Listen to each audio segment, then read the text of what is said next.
À 2h30 du matin, les lumières de Ouagadougou s'éteignent d'un seul bloc, comme si quelqu'un avait tiré l'interrupteur d'un pays entier.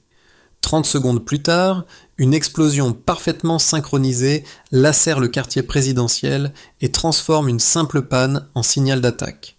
Que révèle réellement cette nuit pour Ibrahim Traoré et pour ceux qui suivent le Burkina Faso, lorsqu'un ennemi sans visage frappe à la fois dans les rues et au cœur des réseaux numériques? Ce n'est peut-être pas un attentat isolé, mais le premier round d'une guerre invisible. L'attaque qui a frappé Ouagadougou à 2h30 du matin n'a pas seulement surpris la capitale, elle a révélé les lignes de faille d'un pays déjà exposé aux ingérences numériques et aux opérations hybrides. Dès les premières minutes, l'effondrement simultané de l'électricité, des communications civiles et d'une partie des réseaux militaires a montré que le Burkina Faso n'affrontait plus un risque classique, mais une configuration où la notion même de souveraineté devait être repensée. Le véritable enjeu n'était plus seulement de sécuriser un périmètre physique, mais de comprendre qui contrôlait l'information, comment elle circulait et jusqu'où elle pouvait être manipulée. Dans cette crise, chaque minute ajoutait un niveau de complexité. Rumeurs virales, messages automatisés, confusion entretenue autour des responsabilités. La question dépassait désormais le simple cadre sécuritaire. Elle touchait à la stabilité politique, à la capacité des institutions à communiquer sous pression et à la possibilité pour la population de discerner le vrai du faux. Ce qui se jouait dans l'obscurité de cette nuit allait déterminer la manière dont le pays affronterait les heures suivantes. Les premières analyses ont révélé un fait décisif. La coupure électrique initiale, d'une durée exacte de 18 minutes et 37 secondes, ne résultait pas d'une panne fortuite, mais d'un sabotage préparé bien avant l'explosion. Cette durée anormalement longue, comparée aux coupures habituelles de la capitale, est devenue la première preuve tangible que l'attaque du 14 août procédait d'un scénario pensé en plusieurs couches. À partir de ce constat, le récit prend une autre dimension. Les ingénieurs de la Société énergétique nationale ont confirmé que le réseau avait été déconnecté de l'intérieur, ce qui signifiait qu'au moment où les habitants croyaient assister à une simple panne, la première phase d'une opération hybride était déjà en cours. En parallèle, entre 2h29 et 2h51, le trafic internet sortant du Burkina Faso chutait de 78%, tandis que des paquets cryptés étaient redirigés vers 3 serveurs situés en Europe. Cette corrélation chronologique entre sabotage physique et extraction de données montrait que l'objectif dépassait la seule déstabilisation. Il s'agissait de frapper la perception, les réseaux et les commandes sensibles simultanément. Dans le centre de commandement, Ibrahim Traoré suivait l'évolution de la situation à travers un dispositif isolé, alimenté par une source d'énergie indépendante. Les informations arrivaient de manière fragmentée. Certaines unités ne répondaient plus, des communications militaires étaient interrompues et des témoins évoquaient des véhicules sans plaques circulant à vive allure dans le quartier présidentiel. Les premières minutes ont suffi à convaincre les analystes qu'ils n'avaient pas affaire à un groupuscule local, mais à une opération structurée mêlant intrusion numérique, brouillage ciblé et sabotage coordonné. La propagation rapide des rumeurs sur les réseaux, avec plus de 200 messages mentionnant la chute du gouvernement en moins de 9 minutes, a ajouté une dimension psychologique à la crise. La capitale n'affrontait plus seulement une attaque. Elle devenait le théâtre d'une guerre informationnelle capable de brouiller les repères du public avant même que les autorités ne puissent s'exprimer. Au lendemain de l'attaque, un petit groupe d'ingénieurs militaires fut réuni dans un bunker sous le ministère de la Défense. Parmi eux se trouvait le capitaine Sawadogo, spécialiste en cybersécurité, chargé de reconstituer la chronologie exacte des événements. Son rôle était central, comprendre comment les serveurs gouvernementaux avaient été infiltrés avant même que la première explosion ne retentisse. Ces premières observations montrèrent que le piratage n'était pas une réaction improvisée, mais une phase préalable planifiée, conçue pour neutraliser les systèmes avant l'assaut physique. Sous la supervision directe d'Ibrahim Traoré, la cellule technique identifia une série d'adresses IP menant vers des infrastructures situées hors du continent africain.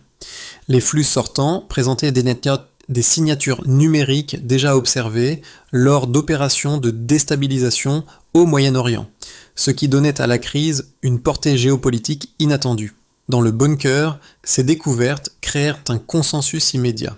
L'attaque relevait d'un affrontement où la compréhension technique devenait une arme stratégique autant qu'un outil d'enquête. Dans les rues de Ouagadougou, les premiers impacts concrets se faisaient sentir. La panique initiale laissait place à une méfiance persistante. Peur de nouvelles coupures, marché fonctionnant au ralenti, transferts bancaires suspendus. Les habitants cherchaient des repères alors que les rumeurs circulaient plus vite que les rectifications officielles.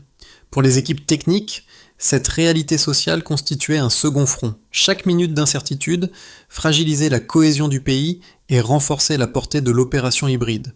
Tout commence à 2h30 lorsque l'ensemble de Ouagadougou plonge brusquement dans le noir. Les lampadaires s'éteignent, les caméras vacillent, les communications civiles cessent en quelques secondes.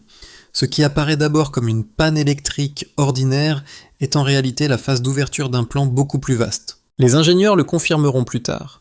Le réseau énergétique a été déconnecté de l'intérieur, avec une précision telle qu'aucun protocole de protection n'a eu le temps de se déclencher. Cette obscurité soudaine n'est pas un symptôme, mais un signal. Moins de 30 secondes plus tard, une explosion déchire le quartier présidentiel. Elle est nette, calibrée, synchronisée avec l'extinction générale. Les forces de sécurité sont prises de court alors que des véhicules sans plaques et sans phare émergent dans plusieurs intersections. Des tirs éclatent, mais les unités placées en première ligne ne parviennent pas à organiser une réponse coordonnée. Leurs communications viennent d'être brouillées.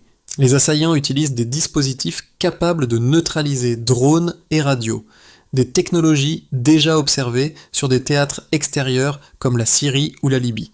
En moins de 3 minutes, le premier périmètre de sécurité cède.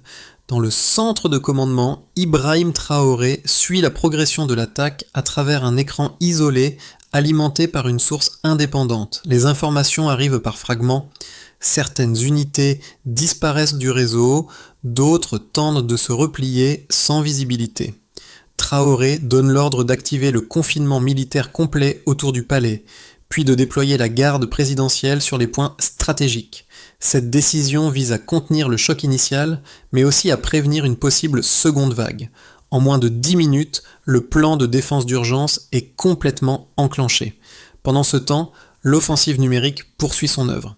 Les serveurs gouvernementaux, déjà infiltrés avant l'explosion, se retrouvent saturés ou désactivés. Les flux de données sortants chutent brutalement, tandis que des paquets cryptés sont redirigés vers des serveurs situés en Europe.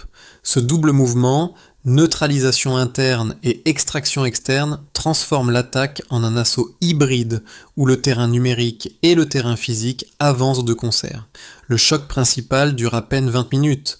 Lorsque les tirs cessent, le centre de la capitale ressemble à un champ d'ombre. Des véhicules incendiés jonchent les rues, des fragments de matériel cryptographique sont retrouvés près des points d'impact. Les analystes confirmant ultérieurement que certains dispositifs correspondent à ceux utilisés dans des exercices militaires occidentaux, l'hypothèse d'un acteur externe gagne du terrain. Au lever du jour, le gouvernement annonce avoir stabilisé la situation. Mais derrière les murs, la tension reste intacte. Des habitants témoignent avoir vu des drones inconnus survoler la ville avant l'explosion, d'autres affirment avoir capté des transmissions radio dans une langue étrangère. Ce qui paraissait d'abord être une attaque localisée devient un événement à ramifications multiples. Le dernier acte de cette séquence se joue en ligne. Sur les réseaux, des vidéos manipulées circulent dès l'aube, annonçant la chute du gouvernement ou la prise de pouvoir par une faction militaire. Les chaînes étrangères relaient ces rumeurs avant même que les autorités burkinabées ne publient leur premier communiqué. Ici, l'arme n'est plus l'explosif, c'est la narration.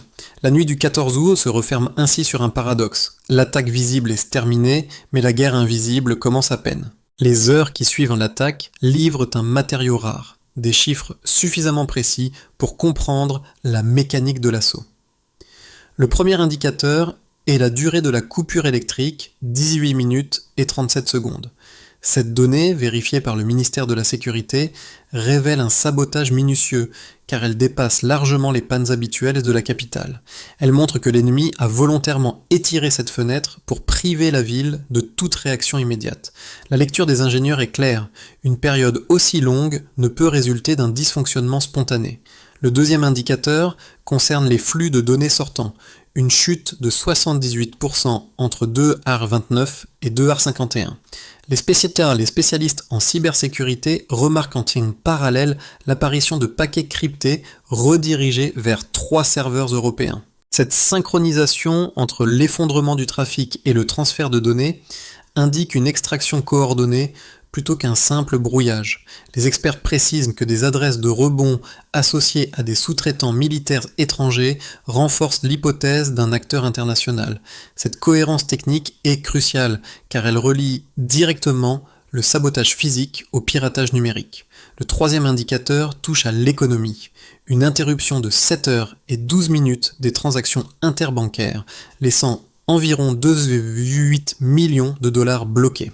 Pour un pays dont le PIB journalier avoisine les 53 millions de dollars, cette paralysie équivaut à une perte supérieure à 5% de productivité quotidienne. Ce chiffre traduit l'impact immédiat d'une attaque numérique sur l'activité réelle. Les banques, les commerces et les opérateurs télécoms se retrouvent coincés dans une chaîne de dépendance technique qui expose toute l'économie à un risque systémique. Pendant que ces données sont vérifiées, Ibrahim Traoré ordonne un audit complet des infrastructures publiques et militaires. L'enquête révèle que 41% des serveurs gouvernementaux utilisent des protocoles de chiffrement obsolètes. Ce pourcentage n'est pas seulement une statistique, il devient la mesure de la vulnérabilité du pays. En réaction, une directive présidentielle impose une migration vers des systèmes à double authentification et la création d'un centre national de cyberdéfense.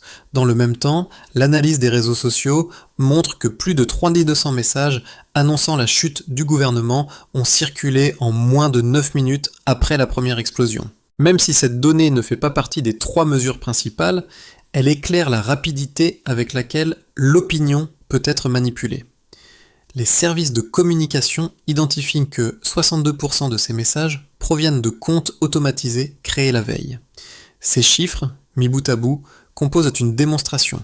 L'attaque est hybride, méthodique et pensée pour créer un delta maximal entre l'avant et l'après. Le Burkina Faso passe en une nuit d'un état vulnérable à un état sous siège numérique.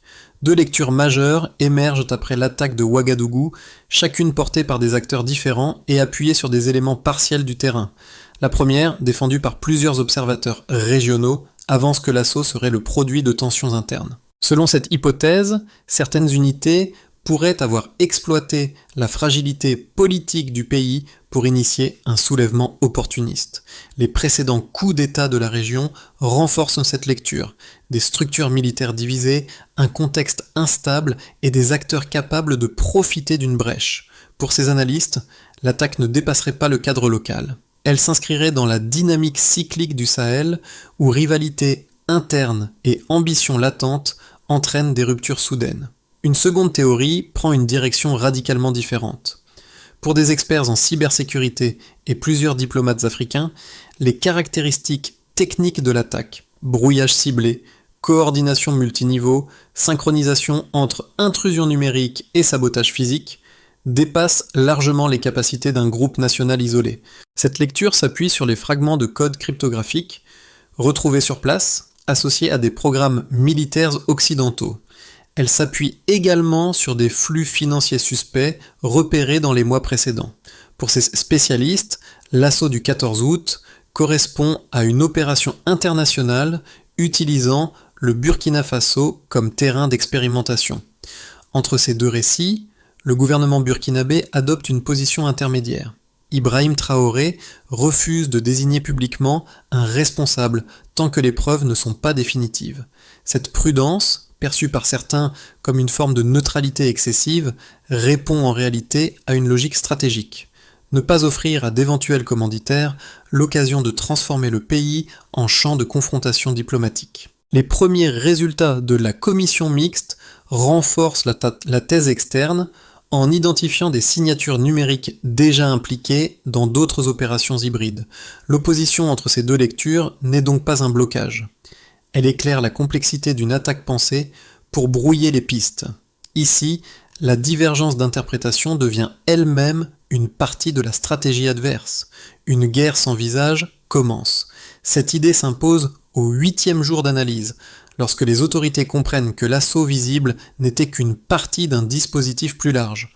Dans l'ombre des rues encore marquées par les impacts, une deuxième offensive avait déjà pris forme, celle de la désinformation.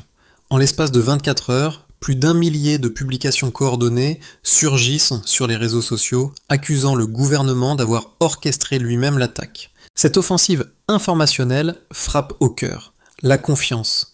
Les messages se répètent dans plusieurs langues, ce qui révèle une campagne structurée et pensée pour circuler au-delà des frontières. Sous la direction d'Ibrahim Traoré, une cellule spéciale examine les sources de ces contenus.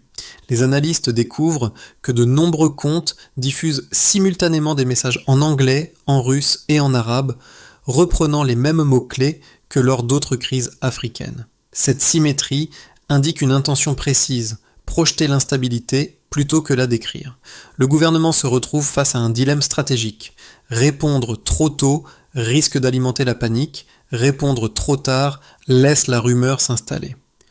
Au point médian de la crise, la capitale comprend que la bataille ne se joue plus dans ses rues, mais dans son récit. Les jours qui suivent l'attaque transforment le Burkina Faso en un laboratoire grandeur nature de la guerre moderne. Les répercussions ne s'arrêtent pas aux dégâts visibles, elles se déploient dans cercles successifs, touchant chaque couche de la société.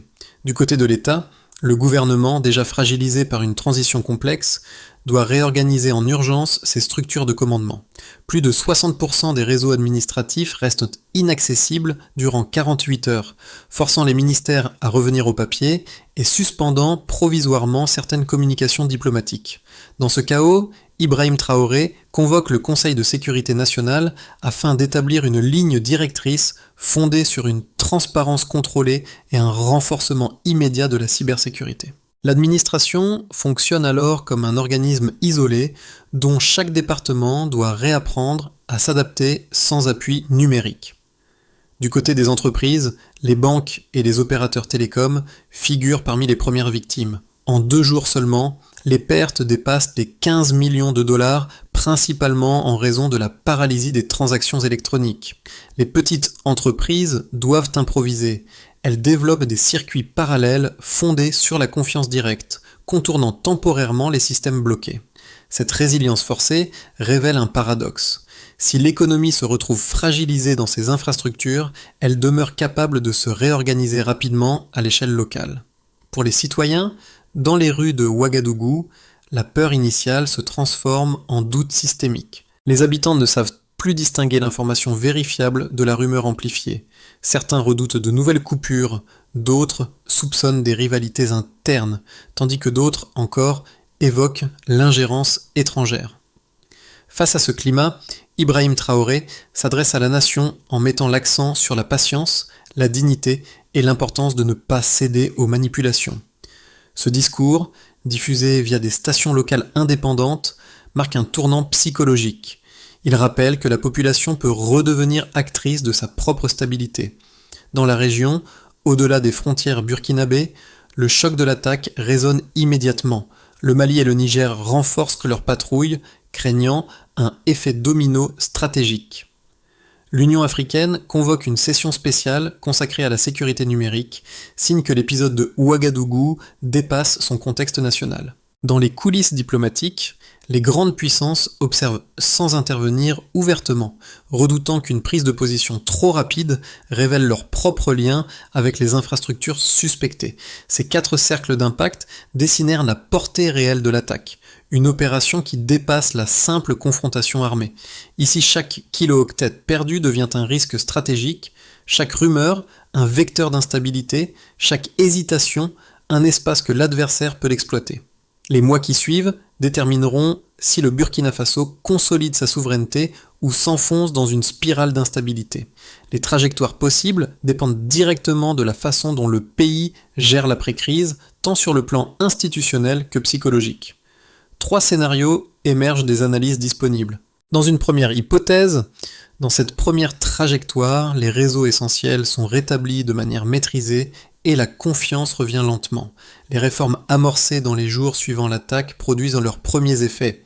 Formation accélérée de spécialistes en cybersécurité, accords limités mais ciblés avec certains partenaires africains et reprise prudente de l'activité économique intérieure. Les institutions continuent de fonctionner sous une pression notable, mais elles parviennent à maintenir une ligne d'indépendance même si le pays reste diplomatiquement isolé. La menace n'est pas éliminée, mais elle devient gérable, et la société s'adapte à une vigilance prolongée. Dans une seconde hypothèse, dans cette version plus favorable, le Burkina Faso transforme l'épreuve en levier politique. Une coopération régionale renforcée avec le Mali et le Niger permet de mutualiser les efforts technologiques et logistiques, donnant naissance à une forme de défense numérique interafricaine. Cette dynamique réduit la dépendance vis-à-vis des infrastructures externes et ouvre un espace pour une diversification économique portée par des investissements régionaux. Symboliquement, le pays devient une référence pour l'autodétermination numérique. Ce scénario exige discipline, cohésion sociale et capacité à communiquer de manière constante pour réduire la place laissée à la désinformation. Dans une dernière hypothèse, dans la trajectoire la plus sombre, les tensions internes s'exacerbent et les attaques numériques se multiplient. Le vide institutionnel attire des interventions extérieures plus marquées, notamment dans les secteurs miniers ou énergétiques. L'économie entre alors dans une phase de récession prolongée et la monnaie locale perd une partie de sa valeur. Les mesures d'urgence se transforment en centralisation durable du pouvoir, alimentant les contestations et créant un terrain favorable à de nouvelles ingérences. Le pays devient alors un espace de confrontation géopolitique ouverte. Entre ces trois chemins, une constante demeure. La souveraineté ne se décrète pas, elle se prouve jour après jour, dans l'information maîtrisée autant que dans les alliances choisies. Derrière les communiqués et les données techniques, une autre réalité s'impose, celle des habitants qui ont vécu la nuit du 14 août comme un traumatisme collectif. Dans les quartiers de Ouagadougou, les coupures de courant récurrentes réveillent encore des inquiétudes. Les familles gardent des radios allumées pour éviter d'être surprises par une nouvelle perturbation. Pour beaucoup, la crise ne se mesure pas seulement par la violence de l'explosion ou la portée des cyberattaques, mais par la fragilité ressentie dans les gestes du quotidien. Pour ceux qui avaient déjà des doutes, pour les citoyens régulièrement exposés aux rumeurs et aux tensions politiques, l'attaque confirme une impression persistante, celle d'un pays traversé par des forces invisibles. Leur réaction se nourrit d'un mélange de vigilance et de fatalisme, renforcé par la rapidité avec laquelle circulent les fausses informations. Pour ceux qui faisaient confiance aux institutions, le choc est plus profond chez les Burkinabés qui croyaient en la stabilité progressive de la transition. Ils découvrent la fragilité des infrastructures essentielles et prennent conscience du rôle central de la cybersécurité dans leur quotidien. Pour eux, l'épreuve est moins un signe d'effondrement qu'un rappel brutal de la nécessité de moderniser l'État.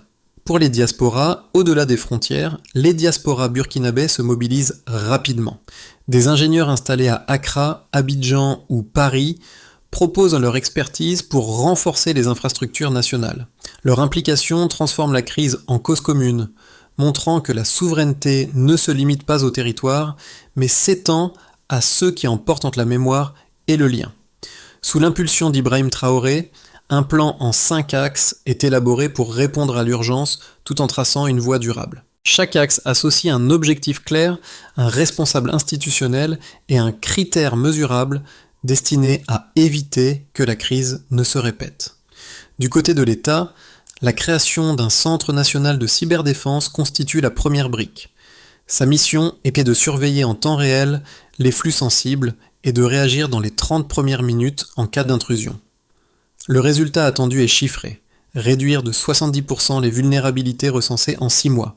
Du côté des entreprises, chaque ministère doit publier trimestriellement ses dépenses liées à la sécurité numérique, vérifiées par la Cour des comptes. Cette transparence vise à limiter les failles organisationnelles et à raccourcir la chaîne décisionnelle. L'indicateur clé devient la rapidité d'exécution des mesures correctives. Pour les citoyens, Un fonds souverain alimenté par les revenus miniers est mobilisé pour relancer deux secteurs, la production agricole et l'écosystème numérique local. L'objectif consiste à réduire la dépendance extérieure en finançant des projets pouvant être évalués par des audits semestriels. Dans la région, la coopération avec le Mali et le Niger doit s'étendre à un pacte de défense technologique et à un réseau commun de veille stratégique. La mesure de réussite repose sur la création d'alertes partagées et sur la coordination des réponses en cas d'attaque. Un module souveraineté et cybercitoyenneté est intégré progressivement dans les écoles afin de sensibiliser la jeunesse. Sa portée est évaluée par des ateliers pilotes et par l'implication des enseignants. Cette feuille de route établit une transition d'une vulnérabilité exposée à une compétence assumée. Dans le même bunker où le capitaine Sawadogo avait décodé les premières traces de l'attaque, un silence différent règne désormais. Les écrans affichent des flux stabilisés, les alarmes se taisent, mais chacun se souvient du moment où la ville entière s'est arrêtée. C'est dans cet espace clos que la souveraineté du Burkina Faso a cessé d'être une abstraction pour devenir une responsabilité immédiate. Ibrahim Traoré revient régulièrement dans cette salle, non pour célébrer une victoire, mais pour rappeler que la stabilité reste un équilibre fragile. Les ingénieurs y lisent une vigilance constante, une attention lucide aux menaces invisibles qui pèsent encore sur le pays. Les traces du chaos n'ont pas disparu. Elles sont devenues des repères, presque des balises qui rappellent jusqu'où l'ennemi est capable d'aller. À l'extérieur, la capitale retrouve son rythme. Les marchés rouvrent, les enfants rient, et pourtant, la mémoire de la nuit demeure. Le pays avance, pas à pas, avec la conscience renouvelée de ce qui a été évité. Le Burkina Faso se relève dans le sillage d'une épreuve qui a mis à nu ses fragilités, mais aussi sa capacité à apprendre. La crise de Ouagadougou n'a pas seulement redéfini la sécurité nationale, elle a réveillé une conscience partagée. Dans les marchés, les écoles et les bureaux, chacun redécouvre que la souveraineté n'est pas un état figé, mais un exercice collectif, nourri par la vigilance quotidienne et par la circulation responsable de l'information. Les débats qui émergent, parfois timides, témoignent d'une maturité nouvelle. Les citoyens interrogent les sources, comparent les récits, questionnent les certitudes. Cette dynamique, plus discrète que les discours, prépare pourtant un terrain essentiel, celui d'une société capable de résister à la manipulation en s'appuyant sur ses propres repères. Si la reconstruction institutionnelle suit son cours, la reconstruction intérieure dépend d'un dialogue continu. Rien n'interdit à une nation de transformer une épreuve en fondation, tant que ces voies demeurent ouvertes les unes aux autres.